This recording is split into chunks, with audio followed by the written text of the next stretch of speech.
Hi friends, இன்றைக்கி நம்ம வீடியோவில் ஸ்டூடெண்ட் என்ன கற்றுக்கிட்டாங்கன்றதை பார்ப்போம். இன்றைக்கி ஸ்டூடெண்ட்டு ஒரு காட்டன் ப்ளவுஸ் எடுத்துகிட்டு வந்திருந்தாங்க, அளவு ப்ளவுஸ் எடுத்துகிட்டு வந்திருந்தாங்க. அந்த அளவு ப்ளவுஸை வச்சு எப்படி மெஷர்மெண்ட் எடுத்து ஒரு காட்டன் ப்ளவுஸில் கட் பண்ணணும் அப்படிங்கிறத கற்றுக்கிட்டு போயிருக்காங்க. ஃபுல் வீடியோஸையும் பாருங்கள். பிடிச்சிருந்தால் சப்ஸ்கிரைப் பண்ணிக்கோங்க, எல்லாேருக்கும் ஷேர் பண்ணுங்கள். ஸ்லீவ் கட் பண்ணி முடித்த உடனே செஸ்ட்டோட அளவு எவ்வளோன்னு கண்டுபிடிச்சிக்கோங்க. அதுக்கு நம்ம என்ன பண்ணணுன்னா, அளவு ப்ளவுஸோடைய ஊக்கு சைடில் இருந்து நம்ம ஆம் கோடில் இருக்க தையல் வரைக்கும் எவ்வளோ மெஷர்மெண்ட் இருக்கோ அதை விட ஒரு 1 இன்ச்சு எக்ஸ்ட்ரா வச்சு ஒரு 2 இன்ச்சஸ் எக்ஸ்ட்ரா வச்சுட்டு அந்த அளவுக்கு நம்ம விட்டுட்டு மீதி கிளாத்தெல்லாம் கட் பண்ணி எடுத்துடலாம். அந்த மாதிரி தான் இவங்களும் எவ்வளோ செஸ்ட் அளவு வேணுமோ அதை மட்டும் வச்சுட்டு மீதியை கட் பண்ணி எடுத்துட்டாங்க.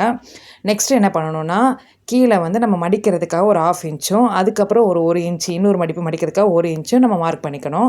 அதுலேருந்து நம்மளுக்கு ஹைட் எவ்வளோன்றது செகண்ட் நம்ம பார்க்கணும். செகண்ட் நம்ம பார்க்கும்போது அளவு நம்மளுக்கு எவ்வளோ ப்ராப்பராக இருக்குது அப்படின்றத நம்ம எந்த இடத்துல மார்க் பண்ணியிருக்கோமோ 1 இன்ச்சில் அதுலேருந்து நம்ம மார்க் பண்ணிவிட்டு நெக்ஸ்ட்டு அதில் ஒரு 1/2 இன்ச் எக்ஸ்ட்ரா வைக்கணும். எதனால் 1/2 இன்ச் எக்ஸ்ட்ரா வைக்கிறோன்னா, நம்ம தையல் போடணும், ஷோல்டரில் தையல் போடணும், அதுக்காக எக்ஸ்ட்ரா வைக்கிறேன். ஆக்சுவலாக இந்த ஸ்டூடெண்ட் நான் சொல்லிக் கொடுக்கும்போது நானும் ஒரு ப்ளவுஸ் கட் பண்ணி சொல்லி கொடுத்துட்டு இருந்தேன், எப்படி மெஷர்மெண்ட் எடுக்கணும் அப்படின்றது. ஏன்னா அவங்க ப்ளவுஸ்லேயே கட் பண்ணி சொல்லி கொடுத்தோம்னா அதுக்கப்புறம் அவங்களுக்கு ஞாபகங்கள் இருக்காது. அதனால் என்னையை பார்த்து அவங்க செய்கிற அளவுக்கு நான் சொல்லிக் கொடுத்தேன். இப்படி அளவெடுங்க, அப்படி அளவெடுங்க அப்படின்னு சொல்லி கொடுத்துருக்கேன்.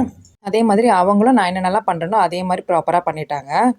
கழுத்தோட உயரத்தை எடுக்கணும் அடுத்தது. அதாவது நம்ம பேக் ஹைட்டை வந்து எடுத்து முடித்ததுக்கப்புறமா கழுத்தோட அகலமும் கழுத்தோட உயரமும் எடுக்கணும். கழுத்தோட அகலங்கிறது ஒவ்வொருத்தவங்களுடைய மெஷர்மெண்ட்டை பொறுத்து அது அமையும்.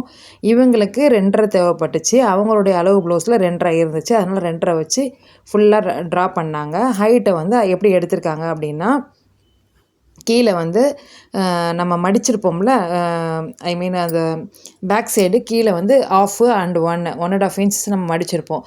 அதில் இருந்து நம்ம இந்த அளவு ப்ளவுஸையும் ஃபோல்டு பண்ணி நம்ம வச்சுட்டாலே அதில் கண்டுபிடிச்சிடலாம். இது ஒரு டவுட் இருந்துச்சுன்னா என்கிட்ட சொல்லுங்கள், நான் அதுக்கு தனி வீடியோ ஒன்று போடுறேன். பட்டை பொறுத்த வரைக்கும் அவ்வளோதான். பேக்கில் உயரமும் கழுத்தோட அகலம் உயரமும் எடுத்துக்கிட்டு ட்ரா பண்ணிட்டா போதும். அதுக்கப்புறம் அதை 2ஆக ஃபோல்டு பண்ணி, ஐ மீன் இப்போ 4 ஃபோல்டு ஆகிடுச்சு.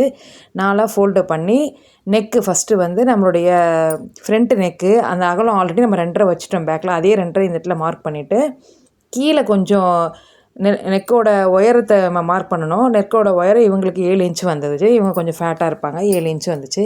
அந்த 7 இன்ச்சில் வச்சுட்டு அது ரவுண்டாக மார்க் பண்ணும்போது 2.5 இன்ச்சு நம்ம அகலம் வைக்கிறோம்ல, அந்த கீழே ட்ரா பண்ணுற இடத்துல 3.5 இன்ச்சு வைக்கணும். அப்போ தான் கழுத்து வந்து ரொம்ப இருக்காமல் கொஞ்சம் அகலமாக இருந்து நம்மளுக்கு கஷ்டம் இல்லாமல், மூச்சு விட கஷ்டம் இல்லாமல் நல்லாயிருக்கும். நிறைய பேருக்கு மூச்சு விடவே முடியல என்னால் இந்த ப்ளவுஸ் போட்டால் அப்படின்னு சொல்லுவாங்க. ஒரு மாதிரி இறுக்கமாக இருக்குது அப்படின்வாங்க. அந்த மாதிரி இறுக்கமாக வரக்கூடாதுன்னா மேலே நம்ம 2.5 வச்சோம்னா கீழே 3.5, மேலே 3 வச்சோம்னா கீழே 4, அந்த மாதிரி மார்க் பண்ணிவிட்டு அதை நம்ம கட்டம் போட்டு அதுக்கப்புறம் ட்ரா பண்ணணும். அது முடிச்சதுக்கப்புறமா நம்ம ஹைட் எடுக்கணும். முன் உயரத்தை எவ்வளோ இருக்கோ நம்ம ப்ளவுஸோட அளவு வச்சு நம்ம முன் உயரத்தை அளவு எடுக்கணும். அதுக்கப்புறம் ஊக்கு பக்கம் சைடு நம்ம டாட்டு பிடிக்கிற இடத்துல உள்ள அளவு எடுக்கணும். இதுக்கு அடுத்தது ஆம்கோலோட அளவு நம்ம எப்படி பார்க்கணுன்னா, ப்ளவுஸை வந்து 4 ஃபோல்டாக பண்ணிவிட்டு அது நீட்டாக ஷோல்டருக்கு மேலே வச்சுட்டு நல்லா இழுத்து விட்டு நம்ம பண்ணோம்னாலே அது ஆம்கோலோட அளவு நம்மளுக்கு வந்துடும். நல்லா இழுத்துட்டு நேராக வச்சுட்டிங்கனாலே எந்த இடத்துல வருதோ அந்த இடத்துல மார்க் பண்ணிவிட்டு அதை ரவுண்ட் பண்ணி எடுத்துருங்க.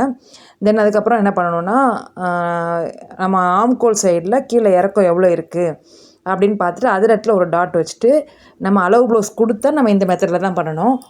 அரை டாட் வச்சுட்டு அந்த கேர்வாக வரைஞ்சி விட்டுறணும். நம்ம பட்டி சைடு வைக்கிற இடத்துல கேர்வாக வரைஞ்சி விட்டுருங்க. அதை ஃபஸ்ட்டு கட் பண்ணி எடுத்துருங்க. நெக்ஸ்ட்டு ஆம்கோலை கட் பண்ணி எடுங்க. இவங்க கொஞ்சம் மாற்றி எடுத்துட்டாங்க, அதுக்கப்புறம் சொல்லி கொடுத்தேன். ஆம்கோலை கட் பண்ணி எடுங்க. அதுக்கப்புறமா 4 ஃபோல்டையுமே சேர்த்து கழுத்தோட அகலத்தை ஒரு குட்டியாக ஒரு கட் பண்ணி விட்டுக்கோங்க. அதுக்கப்புறம் ஃப்ரண்ட் பார்ட்டை நம்ம கட் பண்ணி நெக்கை மட்டும் கட் பண்ணி எடுத்துருங்க.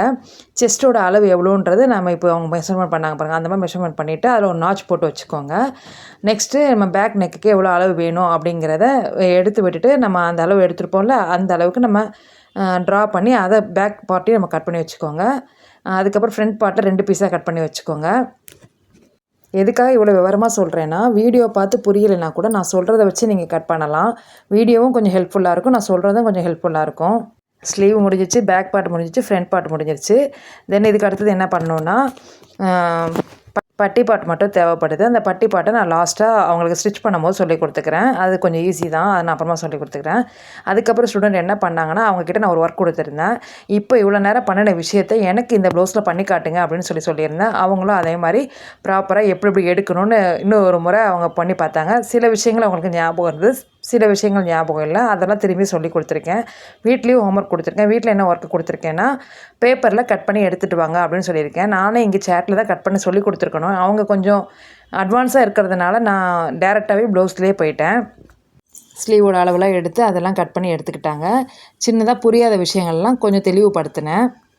எல்லாராலையும் ஃபஸ்ட்டு ப்ளவுஸ்லேயே கம்ப்ளீட்டாக கற்றுக்க முடியுமா அப்படின்னு கேட்டேன்னா கண்டிப்பாக முடியாது. அதில் வந்து என்னென்னா சின்ன சின்ன விஷயங்கள் நம்ம கற்றுக்க வேண்டியது நிறைய இருக்கும். ஒரு 2 to 3 ப்ளவுசஸ் நம்ம மார்க் பண்ணி கட் பண்ணிட்டோம்னாலே கன்ஃபார்மாக நம்ம நல்லபடியாக கற்றுக்கலாம். இவங்க இப்போ ஸ்டார்ட் பண்ணியிருக்காங்க. ஒன்று வந்து நான் சொல்லிக் கொடுத்த மாதிரி கட் பண்ணி முடிச்சிட்டாங்க. அடுத்தது இதை கட் பண்ணி காட்டுங்க நான் சொன்னதுக்காக அவங்களே மார்க் பண்ணி அவங்களே காட்டினாங்க. இதில் டவுட்ஸ் நிறைய வந்துச்சு அவங்களுக்கு. அதெல்லாம் இப்போ அவங்க வந்து கிளியர் பண்ணிகிட்ருக்காங்க. இதுவும் ஃபுல்லாக கட் பண்ணி முடிச்சிட்டாங்க. எப்படி பண்ணணும்னு சொல்லி கொடுத்துட்டேன். 2வது முறையும் சொல்லி கொடுத்துட்டேன். இனி வீட்டில் அவங்களுக்கு ஹோம்ஒர்க் கொடுத்துருக்கேன். நியூஸ் பேப்பரில் கட் பண்ணி எடுத்துகிட்டு வாங்கன்ற ஹோம்ஒர்க் கொடுத்துருக்கேன். அவங்க மண்டே எடுத்துகிட்டு வரும்போது தான் தெரியும் என்ன அளவுக்கு கற்றுருக்காங்கன்றது. மண்டேக்கு பார்க்கலாம். அப்புறம் ஒரு சின்ன விஷயம், நீங்கள் தைக்கிற ஸ்டூடெண்ட்டாக இருந்தாலும் சரி, நீங்கள் ஒரு டெய்லராக இருந்தாலும் சரி, உங்கள் டெய்லராக இருந்து உங்கள்கிட்ட கஸ்டமர் வராங்கன்னா அவங்கக்கிட்டேயும் இதை தெளிவாக சொல்லுங்கள். அதே மாதிரி ஸ்டூடெண்ட்டாக இருந்தாலும் நீங்களும் இதனால் புரிஞ்சுக்கோங்க. அதாவது நம்ம ஒரு 36, 38 சைஸ் வரைக்குமே 1 மீட்டர் துணி வேணும். அது என்ன சைஸாக இருந்தாலுமே 1 மீட்டர் துணி வேணும். இவர் சின்ன பிள்ளைங்களுக்கு தைக்கிற மாதிரி இருந்தால் 80 நம்ம தைச்சிடலாம். ஓரளவுக்கு ஏஜ் கொஞ்சம் அதிகமாக இருக்கிறவங்க அப்படி இருந்தால் சைஸ் கொஞ்சம் அதிகமாக இருக்கிறாங்க அப்படின்னு சொன்னால் அவங்களுக்கு 1 மீட்டர் துணி கண்டிப்பாக தேவைப்படும். அதே மாதிரி 40 சைஸுக்கு மேலே அப்படி இருக்காங்க, 40, 42, 44 அந்த மாதிரிலாம் கொஞ்சம் மேலே இருக்கிறாங்க அப்படின்னா அவங்களுக்குலாம் 1.10, 1.25 மீட்டர் இந்த மாதிரி எடுத்துக்கிட்டால் பெஸ்ட்டாக இருக்கும். கற்றுக்கிற பிகினர்ஸ்க்கும் ஹெல்ப்ஃபுல்லாக இருக்கும். ப்ளஸ் நம்ம டெய்லராக இருந்தாலுமே இப்போது நெக்கில் வந்து நம்ம துணி அட்டாச் பண்ணுறதுக்கு ஒரு பெரிய பிட்டை எடுத்து அட்டாச் பண்ணலாம். இந்த மாதிரி நம்மளுக்கு நிறைய ஹெல்ப்ஃபுல்லாக இருக்கும். அதனால் பெரிய துணியாக வாங்கிக்கிறது நல்லது. இப்போ ஒரு டவுட் வரும் உங்களுக்கு, அதாவது நம்ம சேரீயில் உள்ள ப்ளவுஸ்லாம் இவ்வளோ பெரிய மீட்டர் இருக்காதே அப்படின்னு. அதுக்குமே சேரீயில் உள்ள பிட்டை வந்து அப்படியே நம்ம எவ்வளோ இருக்கோ அதை வச்சு அட்ஜஸ்ட் பண்ணிக்கலாம். ஆனால் லைனிங் மெட்டீரியல் மட்டும் கொஞ்சம் அதிகமாக வாங்கிக்கணும். இப்போ சேரீ மெட்டீரியல் வந்து 90 1 மீட்ரு அப்படின்னு சொல்லியிருந்தால் அதில் பண்ணால் பெருசாக இருக்கும், நம்ம அட்ஜஸ்ட் பண்ணிக்க முடியும். 80லேருந்து இருந்தாலுமே நம்ம அட்ஜஸ்ட் பண்ணி தைக்க முடியும். ஃபஸ்ட்டு நம்ம லைனிங்கில் கட் பண்ணி எடுத்துகிட்டு அந்த பீஸை மெயின் ஃபேப்ரிக்கில் வச்சு நம்ம கட் பண்ணணும். அப்போது வந்து கரெக்டாக வந்துடும். லைனிங் பீஸ் அதிகமாக இருக்கும் போது நம்ம பட்டி பாட்டில் 2 பீஸ் லைனிங்கை வைக்கலாம், 1 பீஸ் மெயின் ஃபேப்ரிக் வைக்கலாம். அந்த மாதிரி கழுத்து பட்டிக்கெல்லாம் நம்மளுக்கு தேவைப்பட்டுச்சுன்னா அதிலலாம் நம்ம அட்டாச் பண்ணிக்கலாம். அதனால் லைனிங் மெட்டீரியல் கொஞ்சம் அதிகமாக எடுக்கிற மாதிரி பார்த்துக்கோங்க. ஓகே ஃப்ரெண்ட்ஸ், இன்றைக்கி ஸ்டூடெண்ட் என்ன கற்றுக்கிட்டாங்கன்றதை நம்ம பார்த்துட்டோம். இவங்களுக்கு கொடுத்துருக்க ஹோம்ஒர்க்கை எப்படி முடிச்சுட்டு வந்திருக்காங்கன்றதை மண்டே பார்க்கலாம். Okay, thank you.